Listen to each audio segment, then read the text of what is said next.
இத வச்சு அந்த மண்டையை நான் உடைக்கல. என் பேர் அண்ணாமலை இல்ல. அண்ணாமலை கல்ல கீழே போடுறான். இது ஆம்பளைங்க பிரச்சனை, பொம்பளைங்க தயாராதீங்க.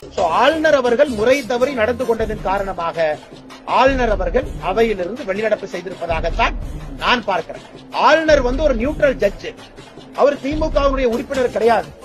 ஆனா திமுகவுடைய உறுப்பினரை விட மோசமாக ஆளுநர் அவர்கள் நேற்று நடந்து கொண்டார். அதனால் தான் மாண்புமிகு ஆளுநர் அவர்கள் வெளிநடப்பு செய்ய வேண்டி வந்துச்சு. நீ ரொம்ப ஓவரா சாப்பிட்டுருக்க, வீட்டுக்கு போ. அண்ணே, மாசம் 3000 ரூபாய் வர கரண்ட் பில்லு இன்னைக்கு 9500 ரூபாய் வருது. அண்ணே மர்க்கா சொல்லு. மாசம் 3000 ரூபாய் வர கரண்ட் பில்லு இன்னைக்கு 9500 ரூபாய் வருது. அண்ணே